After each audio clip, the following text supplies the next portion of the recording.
Hello, my name is Ubaid Shah, and I welcome you all to HBIIT, where you will learn great skills. In this video we are going to continue our course, that is, a complete guide to the stock market. If you are new to the share market or thinking about investment at the stock exchange, then this course is for you. This is an absolute beginner course, where you will learn every concept about stocks, stock selection, price variations, etc. This is the second part of the Module 1. For the first part, check the playlist on our channel. For this course, I will cover each module in some parts, and will upload it on the HBIIT YouTube channel, and hbiit.com on weekends. This course is free, without a certificate. If you want to earn a certificate, then register for the course on the website. After successful completion of the quiz, you will earn a certificate. The link for this course is available in the description below. Now let's continue with our first module. Basics of the stock market. In this section, we will discuss stock indices. Newspaper or watch the news, you might hear some news like, today market saw, or today Nifty rise 200 points, or today market crash, and so on. Now the question is, how they decide the market conditions? You might also hear two terms more frequently, one is Sensex and the other is Nifty.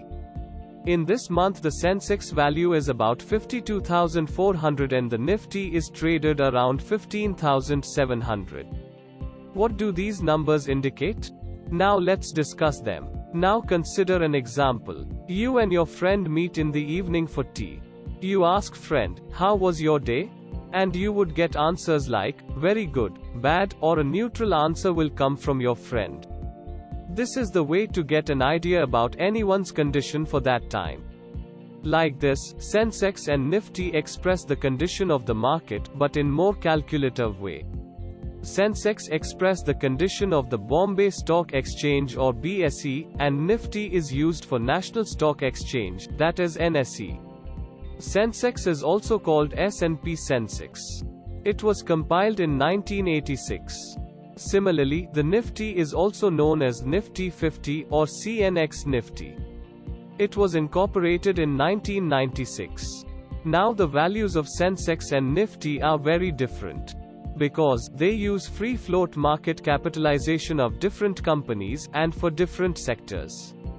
Sensex is calculated based on the market capitalization weighted methodology of 30 component stocks from 15 sectors. Whereas Nifty is calculated using the market capitalization weighted methodology of 50 component stocks from 13 sectors. S&P stands for Standard & Poor. It is a company well known around the world as a creator of financial market indices, a data source, and an issuer of credit ratings for companies and debt obligations. CNX is a combination of two company names. One is the Credit Rating Information Service of India, also known as CRISIL, from where a C is taken, and the National Stock Exchange, from where NX is taken.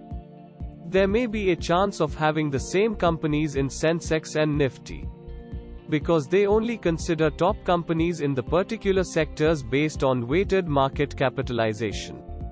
Now to understand the indices, one should understand the share distribution. To understand this, let us consider an XYZ company. When they decided to launch an IPO, they defined the numbers of shares. Let us consider that they defined 1 crore 50 lakh shares. These shares are known as authorized shares, out of which they released 1 crore shares, and kept 50 lakh shares in their own custody at Treasury as future planning. Now the company has 1 crore outstanding shares. Outstanding shares means the total number of shares issued by the company at the time of IPO for trading. Now, these outstanding shares have two parts. One is restricted shares and another is free float shares. Restricted shares are distributed amongst important people and institutions. They are not publicly available for trading. For the transaction of shares in the restricted category, special permission is required. The restricted shares include shares of the promoters and promoter group, the government as the strategic investor, shares held by promoters through ADR or GDRs, strategic stakes by corporate bodies, investments under FDI category, equity held by associate or group companies, employee welfare trusts, and the shares under lock-in category. Now let's understand what is free float shares. In the outstanding shares, free float shares are very important for the retail investors and high net worth individuals. The free float shares are available for traders publicly for trading. Now let us consider that XYZ company has 1 crore outstanding shares, out of which 39.12% are in the restricted category. Then only 60,87,938 shares available for free trade on the stock exchange. One thing you should always remember that, lesser the free float shares, the more volatility of the price. There are more frequent upper circuits and lower circuits are observed. Since the number of shares is very less, hence operators are very active for such companies. Let's see an example of Ruchi Soya stock here. You can observe the trading chart of the Ruchi Soya. The upper circuits and lower circuits are more common here. If you observe the volume traded in the chart, it can be seen that the volume is very less. Now let's look at its shareholding. Promoters hold 99% and only 1% is available for the common public for trading. Now let's understand the meaning of market capitalization. Consider an XYZ company that is listed on the stock exchange. Its one share price is 100 rupees. The market capitalization of the XYZ company will be share price multiplied by total outstanding shares. Since there are total 1 crore outstanding shares, hence the market capitalization is 100 crore rupees. Here, you should note that the outstanding shares include free float market shares and restricted shares to calculate the market capitalization. If we exclude the restricted shares, then only free float shares will be available. Then the market capitalization is called free float market capitalization. In mathematical term, the free float market capitalization can be calculated as the market capitalization of a company multiplied by IWF, where IWF is investable weight factors. Let's understand this. Suppose for XYZ company, the restricted shares are distributed as shareholding of promoter and promoter group is equal to 19.75%. Government holding in the capacity of strategic investor is 0.5%. Shares held by promoters through ADR or GDRs is equal to 2.5%. Equity held by associate or group companies is 0.13%. Employee welfare trusts is 1.46%, and the last one is shares under lock-in category is equal to 14.79%. The total is equal to 39.12%. The investable weight factors IWF can be calculated as IWF equals outstanding shares minus restricted shares divided by outstanding shares. After calculation, IWF will be 0.61. When we put the value of IWF for free float market capitalization, then the free float market capitalization is equal to 61 crore rupees for the XYZ company. Some indices groups, such as Tata Group, Aditya Birla Group, and Mahindra Group, they are assigned some capping factors by NSE. For that, the free float market capitalization will be index market capitalization equals outstanding shares into IWF into capping factor into price. And if capping is not assigned for a single scrip, then capping factor is considered as unity a 1. I hope you have understood how to calculate the market capitalization of a single company. Now, let us see how to calculate the Nifty value. To calculate the Nifty, top 50 companies according to free float market capitalization from 13 sectors are selected. These companies are market leader in their respective sectors. The 13 sectors are automobile, cement and cement products, construction, consumer goods, fertilizers and pesticide, financial services, IT metals, oil and gas, pharma, power, services, and the last is telecom. Out of 13 sectors, the financial services is the largest sector, according to their contribution. There are total top 11 companies are included in this sector, which contributes 38.06% of total Nifty value. Similarly, second rank is held by IT sector, which contributes 16.16% of the total Nifty value. In this sector, top 5 companies are considered.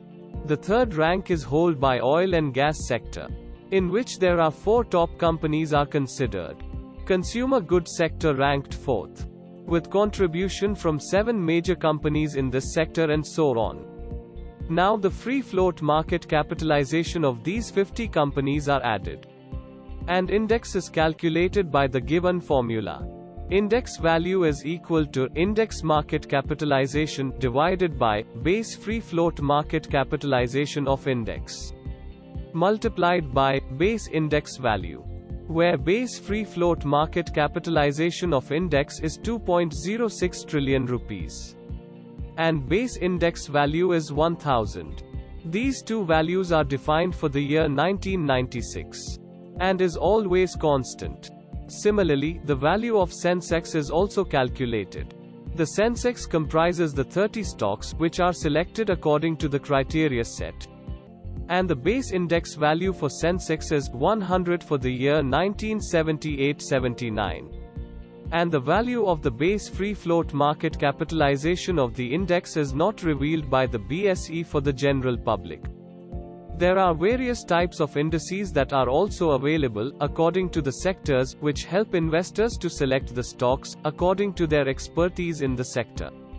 For example, if an IT engineer wants to invest in the share market, then it is very easy for him to analyze the fundamentals of IT sector companies, because he might be familiar with them. Then there are more chances of making a profit. For NSE, the details of different indices are available on the NSE website. And for BSE, you can get the information of different indices on the BSE website. I hope you have every idea about the indices. I have also attached the information of NSE indices in the description below. You can go through to get more idea about it. Now, let's move on to our next topic. In this section, we will learn how to open a demat and trading account for the buy and sell of shares in the stock market. To open a trading account, you have to contact a broker as we discussed in the previous video. You can check the link to the video in the description. We have seen that there are 2 kinds of the broker in the share market. One is full-time broker and another is a discount broker. In this video, I'll explain you to how to open a trading and demat account at a discount broker. Here is the list of all kinds of brokers who are active in India, out of which you should select any discount broker. The account opening process is similar at every trading platform. To open an account, you need the following documents: a bank account passbook or bank statement for 6 months, an Aadhaar card. Bank account and Aadhaar should be linked with your mobile number, PAN card, and that should be linked with Aadhaar card. Go to any broker's website or download their mobile app. Then register through a mobile number and an email address. You may be asked to pay registration fees in some cases. I suggest you create a new email specially for the trading, because you will get so many documents on email, like daily transaction details, contract notes, demat credit and debit details from BSE or NSE, monthly reports, dividend transaction details, company's general meeting details, etc. Once you register, then you might get a phone call from the broker's marketing executive to help you with further processes. They will guide you till a verification through Aadhaar OTP and payment of account opening charges. It will take around 24 hours to open your account. The brokers will open trading as well as demat account in one go. You will get all the information related to your demat account and depository account details through an email. You will also get a T-pin from CDSL. This T-pin will be used for selling the shares in future. In case if you want to switch brokers, you can open new demat account with different demat numbers. You can open multiple Demat accounts and trading accounts with a single PAN card. I hope you have understood how to open an account for trading. Now let's move on to the next section. In this section, we will discuss buying and selling of the shares using various methods. When you buy a share, then, at the time of transaction, various options will come on the screen. I am using Upstox and Zerodha's trading platform. You will observe that the same concept is represented with different names in these two platforms. And if you are using any other brokers, like Angel Broking, Grow, or 5paisa, then this window will be different. But there are mainly two ways to buy or sell. And others are the subtypes of these two main categories. One is intraday, it is also called MIS, or margin intraday square off. And the second is delivery, and in Zerodha it is called CNC or cash and carry. In intraday, you can hold your trade only up to 3:30 p.m. Nowadays all brokers are forcibly squaring off your trade at 3:15 p.m. as per new rules. Squaring off is a trading style, used by investors or traders, mostly in intraday trading, in which a trader buys or sells a particular quantity of stock, and later in the day reverses the transaction, in the hope of earning a profit. In a delivery type, traders or investors buy the shares for holding them for more than one day. That is the day they purchase it. When you buy or sell the shares in any one of these categories, you will get many other options there on the transaction window. Let's discuss them. The first one is complexity in the case of Upstox. The types of orders that you can place on Upstox can be divided into two broad categories: simple orders and complex orders. In the case of delivery, complexity has two types: simple and AMO. AMO means after-market orders. In the case of intraday, complexity is having three options: simple, CO, and AMO. CO means cover order. In Zerodha, these complexity options are not categorized under any special drop-down. Instead, it is openly mentioned in the buying window on the top. Here, the simple order is mentioned as regular order. Now let's see delivery simple order types. The first one is market order. A market order is when you wish to purchase or sell a stock at the prevailing market price. Once your order is placed, it will be executed at the current market price. Let's take an example here: Tata ALXI share, which is trading at 4,429 rupees and 50 paise. Now, the moment you placed the order, it will execute immediately. One thing you should keep in mind that, if you place an order of say 10 quantities, and the price suddenly goes up or down, then you will get 10 quantities at different prices. And in your holding section, an average price will be seen for the 10 quantities. And this is the same case in any type of order. Because in the share market, prices varies at every millisecond.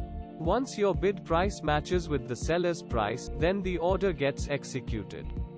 Let's say that in case of your order you got 5 quantities at 4,429 rupees and 50 paise, another 5 quantities are executed at 4,431 rupees. Then the average price at your trade as executed will be 4,430 rupees and 25 paise. The second order type is limit order. A limit order is when you wish to purchase or sell a stock at a certain price. When you place a limit order, it will be executed only when the stock or scrip reaches that price. When you select a limit order while buying stocks or scrips, remember to enter a limit price below the market price. Similarly, when you select a limit order while selling stocks, remember to enter a limit price above the current market price. Let's consider, if you want to buy Tata ALXI share at 4,428 rupees, then you should mention it in the box. Once the price reaches there, then your order will be executed. During trading, you might face if prices move against your trade, then in order to limit the losses, you can place a stop loss buy or sell order. The price you mention in the stop loss order is the highest risk, or losses, that you are ready to take on that stock. A stop loss order can be a limit order or a market order. Let's understand the stop loss limit order. A stop loss limit order will be executed at the price that you want your order to be executed. The stop loss is a mere trigger to validate the order. In this kind of stop loss order, you need to enter a trigger and the limit price. Here's an example to understand this kind of order better. Suppose you hold a buy position at 4,430 rupees, and you want to limit your losses in the falling market. Then you can place a sell stop loss limit order, where you can place your trigger price say at 4,420 rupees, and limit price 4,415 rupees. Once the market price reaches the trigger price of 4,420 rupees, your limit order gets activated, and the order gets executed at the best available price above 4,415 rupees. Similarly, if you hold a sell position at 4,430 rupees, and you want to limit your losses in the rising market, then you can place a buy stop loss limit order, where you can place your trigger price say at 4,450 rupees, and limit price at 4,455 rupees. Once the market price reaches the trigger price of 4,450 rupees, your limit order gets activated, and the order gets executed at the best available price below 4,455 rupees. If your limit order is not executed due to market volatility, then the order will be shown as a pending order. Once the market price reaches the limit price, the order will get executed. Remember, in case of a buy stop loss limit order, the trigger price should be less than limit price, and in case of a sell stop loss limit order, the trigger price should be greater than the limit price. The second limit order is the stop loss market order. In a stop loss market order, you enter a trigger price. The trigger price is the price at which you wish to start buying or selling your shares at the prevailing market rates to avoid any further losses. Suppose you hold a buy position at 4,430 rupees, and you want to limit your losses in the falling market. Then you can place a sell stop loss limit order, where you can place your trigger price say at 4,420 rupees, and the order will be executed at that price only. So, a stop loss market order will get triggered only once your stock reaches that trigger price. And then the order becomes a market order and will be sent to the exchange to be executed. I hope you have understood the simple orders. Now let's discuss AMO, that is, after market order. Suppose you are a working guy and very busy at the office, but you want to participate in trading activity. When you reach home or when you become free, the trading time gets over. There is a mismatch in your timing and share market's timing. Then you can place a buy or a sell order through the AMO option. This type is especially for those people who are busy during market hours but wish to participate in trading. You can plan your orders in your free time before the market opens, and place an order after the market closes. The timing for the AMO is 3:45 p.m. to 8:57 a.m. for NSE, and 3:45 p.m. to 8:59 a.m. for BSE. It also has the same options of orders, that is market order, limit order, stop loss limit order, and stop loss market order. Now let's move on to the next product, that is intraday in up stocks, and MIS in Zerodha. In the complexity option, it has one more extra type, that is CO, which means cover order. A simple and AMO order is the same as we discussed in the case of the delivery order. The only change here is the time horizon. In intraday, the timing of execution of trade is between 9:15 a.m. to 3:30 p.m. Now, let's discuss what is cover order.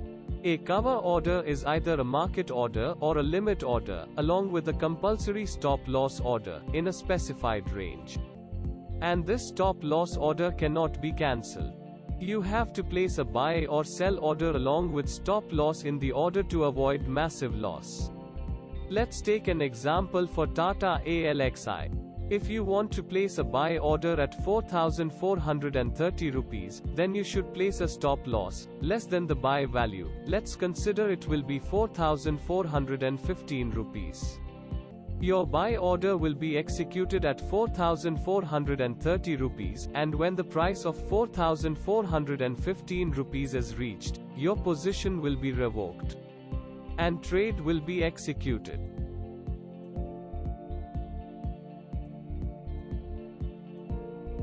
In Zerodha, there is an extra option for regular delivery trade, that is GTT. GTT means Get Till Triggered. It sets the target price as well as stop loss for a particular order. It acts as a risk to reward ratio. You can set these two values in percentage form. And once these values get triggered, the trade will execute and comes out of the position. Now, last but not the least, validity. The validity represents till when the placed order remains valid. The first option is the day. This means your placed order will remain active till the trading session for the day remains working. Once 3:45 p.m. is surpassed, then your order will be cancelled automatically. The second option is IOC, which means immediate or cancel.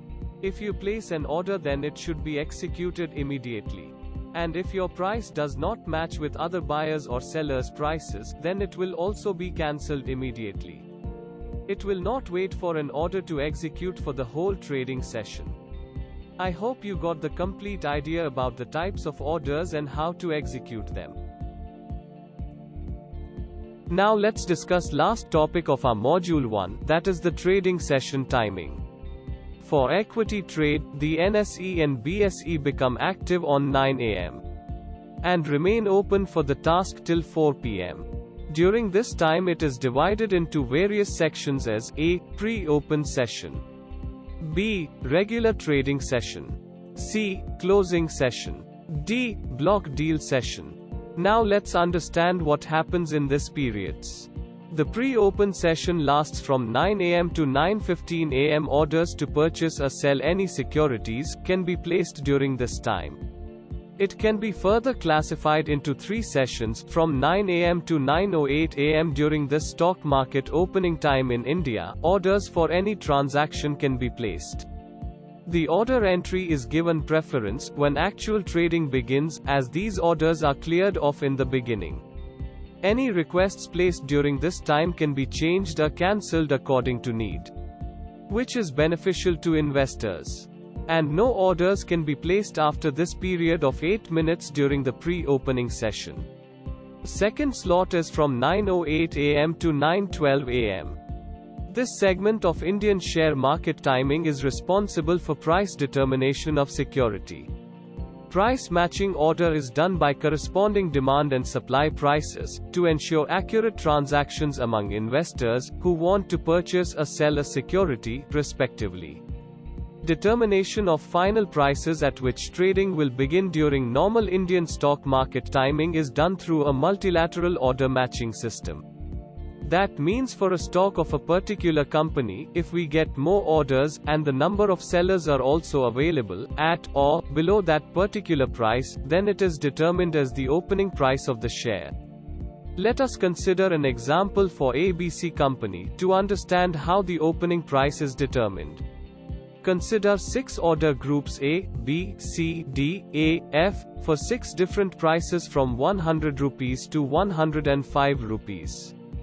Traders or investors placed their buy and sell orders in first 8 minutes of the pre-opening session. And exchange has created this order book. The demand at various price will be calculated. Suppose, for A group, the price is 100 rupees. Please observe here carefully. If a trader who placed buy order at 105 rupees, he will be very happy if he get any share at 100 rupees. Because he will gain 4 rupees, even if he has not sold his share yet, right? Similarly, the buyers of A group will also agree to buy share at the price lower than their bid price. Hence demand for 100 rupees will be all those orders which are maximum to this price, because they will be agreed to buy the share at a price below their bid price. Hence demand at A will be A plus B plus C plus D plus E plus F. For B group, the decided price is 101 rupees. At this price all the bidders, who has placed their price at or above this price, will be agreed to buy. But the bidders below this price will not buy this share, because the price is exceeding their budget. Hence all the bidders from a group will be excluded, and demand for the share at 101 rupees will be calculated as B plus C plus D plus E plus F. And similarly, for other groups the demand is calculated. Now, let's calculate the supply. If you notice here, the share price for F group is 105, which is the highest price. If the sellers of A group get a chance to sell at price higher than their sell order price, will they refuse? Of course not. Hence all the sellers who have placed their sell order below this price, will be agreed to sell at higher price. Hence, supply at 105 rupees price will be A plus B plus C plus D plus E plus F. And this will be true for the subsequent groups also. I hope you have understood the demand and supply calculation. Now let's calculate maximum tradable quantity. A tradable quantity is number of orders for supply, for which demand is fulfilled. In case of A group, total demand is 700. But only 50 orders can be fulfilled. Similarly, for B group, the demand is of 600 orders. But only 140 orders can fulfill the demand. Similarly, for C group. For D group sellers are 405, but demand is only 390. Hence, only 390 orders will be matched, and remaining sellers' order will be cancelled due to inadequate demand. And similarly for A and F group. In the tradable quantity you will observe that D group have maximum number of seller and buyers, whose orders are matched and executed. Hence opening price for ABC company for that day will be 103 rupees. And all the buying orders below this price, and selling orders above this price will be cancelled automatically. I hope you've got a clear idea how the opening price of a share is determined at the share market. Let's see now what happens between 9:12 am to 9:15 am. This time acts as a transition period between pre-opening and normal Indian share market timing. No additional orders for transactions can be placed during this time. Also, existing bets already placed from 9:08 am to 9:12 am cannot be revoked as well. This is also called buffer period. I hope you have understood what happens in pre-market session. Let's move on to next point, the regular trading session. This is the primary Indian share market timing lasting from 9:15 am to 3:30 pm. In this session, bilateral order matching system is incorporated. This means the orders of buyer are and seller at a particular time matches and executed as per the order type. It does not consider other order bids as we have seen in the multilateral order matching system. Now let's discuss post-closing session.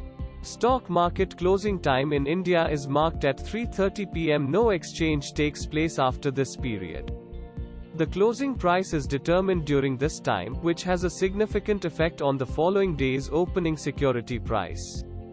From 3:30 pm to 3:40 pm the closing price is calculated using a weighted average of prices at securities trading from 3 pm to 3:30 pm in a stock exchange.